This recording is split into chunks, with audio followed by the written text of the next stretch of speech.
Hey y'all, welcome back to my channel. My name is Shamika and this is Check the Rhymes. I am super excited about today's show because I have, well, actually, I was going to call her a guest, but she's not a guest at this point. She's family because she's been here several times before. It is Charmaine Walker from Black Ink Crew Chicago, and we're going to be talking about a couple of the specials that are coming to VH1 this month. Black Ink Crew Secrets Unlocked premieres Monday, March 15th at 9 o'clock, and then a couple weeks later, on March 29th, we have Black Ink Crew Confessions on VH1. And I don't know about y'all, but both of those sound absolutely delicious. So anyway, we're going to talk to her about what we can expect on that, on both of those specials, and see what else she's been up to. So stay tuned because you don't want to miss today's show. What's good, Shamika? Welcome back to Check the Rhymes. I was just saying, like, you're not a guest anymore. You're family because you've been here 2 other times. And I hope to continue to come. So thanks for having me. Well, I am excited about Black Ink Crew Secrets Unlocked and Black Ink Crew Confessions. What kind of juicy tea are we going to get from these shows? Well, anytime Black Ink Crew is on TV, you already know it's juicy and it's giving all the tea. So, I mean, there's drama from every city, first off, even between cities. And, you know, this is our time. This is our first time getting together and actually the 3 cities being in the same room and talking about some of the things that we're talking about. So we are rewatching old clips and, you know, just telling our story. And Lamont Hill is the host, and he was a great host. But it's going to be off the chain. It's going to be off the chain. My baby Nola Bay makes her first appearance. And we dive deep into just past situations and really just talking about, you know, the things that we've never been able to talk about before, that you guys never saw on TV. So it's going to be awesome. Now, will you guys also have a tribute to Fly Tatted, you know, since he recently passed away? Or can you tell us that? So definitely rest in peace to Fly. When we shot this was before he passed away. So, okay. You know, unfortunately this was before, but we will definitely be, you know, we will definitely be doing something for Fly in the future. And at Second City Ink, at my tattoo shop, actually, Prince, one of my artists who was Fly's best friend, I believe he's painting a mural of Fly as we speak. So we're definitely going to be keeping Fly's name alive and honoring him, you know, in our future episodes. Awesome. I can't wait to see that mural. That'll be amazing. Yeah. So you mentioned Nola making her TV debut, or making an appearance. She is the most adorable child. So thank you. I crack up, like, sometimes I'm like, is she for Charmaine's foolishness? Like, you know, right? She is so funny. She is full of energy. She's like, just, I mean, everybody thinks that their kids are pretty. I think she's gorgeous. Everybody thinks their own kid is pretty. But I think she's gorgeous and she's so smart. She's about to turn 1. But I'm just, you know, so grateful and thankful and feeling really blessed. Well, you mentioned the tattoo shop, Second City Ink. I know a lot of people during this pandemic have been, and myself included, have been contemplating getting another tattoo, or some people getting their first tattoo. But we're all kind of leery of, like, it's a pandemic. So, like, how can you ease people's fears that it's okay to get a tattoo? Oh man, it's totally okay to get a tattoo. Obviously, you know, make sure your tattoo artist is wearing a mask, which most tattoo artists were doing before the pandemic even started. But, you know, make sure wherever you're going,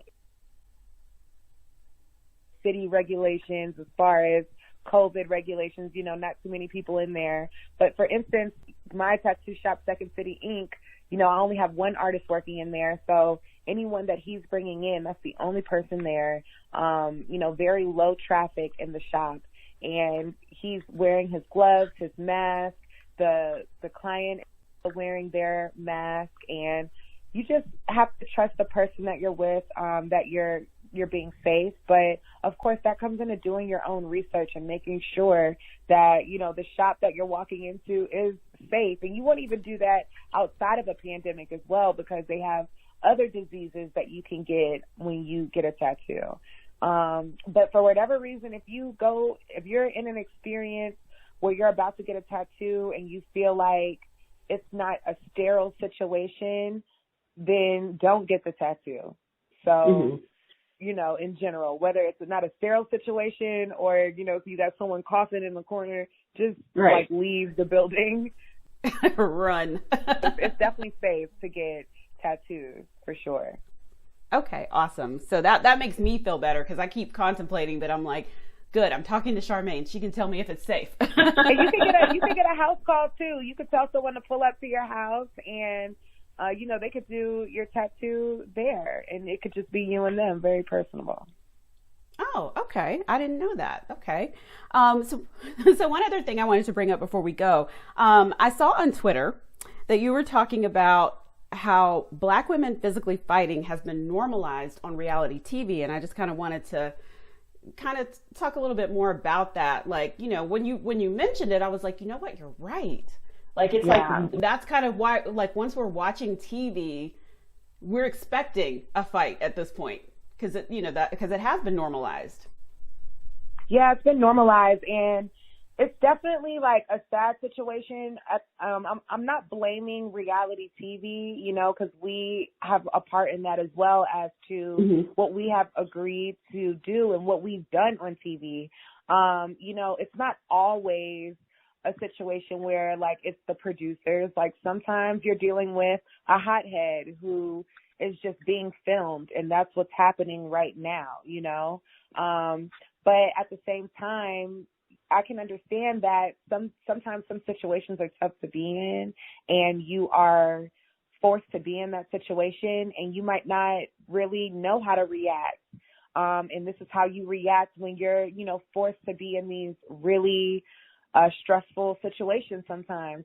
So I don't want to blame reality TV. I definitely am not going to blame Black women. Right. That it has been normalized on reality TV.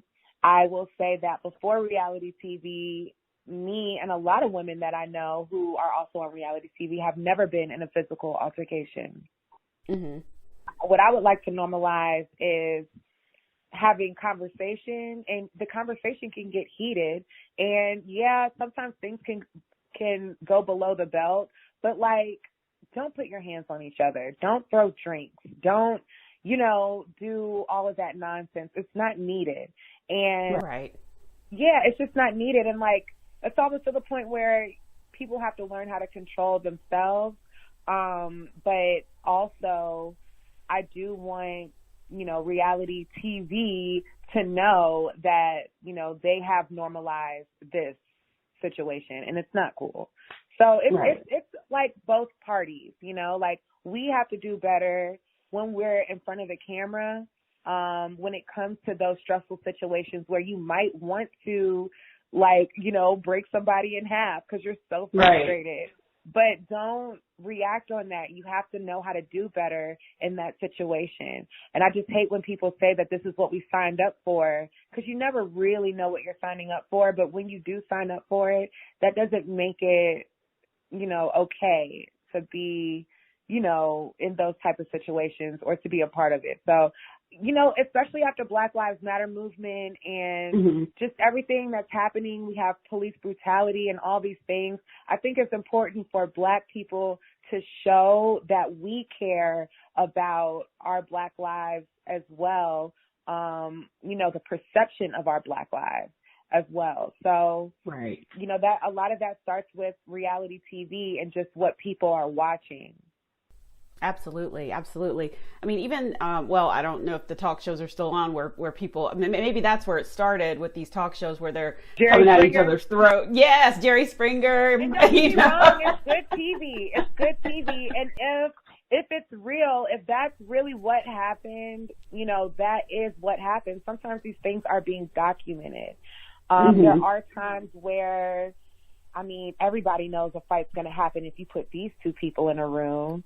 Exactly. So that's the part where, you know, it's like, okay, well, let's just do better on both sides. You know, let's communicate, have the network communicate like, we don't want this, okay? And they've done that in the past, but let's really try to, you know, we're going to say like, you know, Black Lives Matter, you know, let's really try to make that across the board. And that means what we're putting out on TV, like our lives have to matter to us.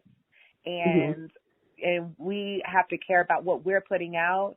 So the younger generation who's watching, you know, they're not looking at us, you know, all like these TV reality people and this is what they do. In my opinion, TV reality stars back in the day had a worse reputation than strippers.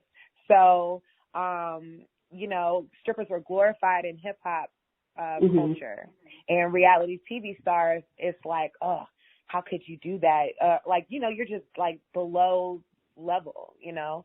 So right. I just want to, you know, just bring awareness to that and just want to do better on all ends for sure. I totally agree. Thank you so much, Charmaine. It has been a pleasure chatting with you again. And I will be sitting in front of my TV March 15th at 9 o'clock on VH1 for Black Ink Crew Secrets Unlocked. And then on March 29th at 9 o'clock on VH1 for Black Ink Crew Confessions. So thank you so much and have a great day. Yes, thank you.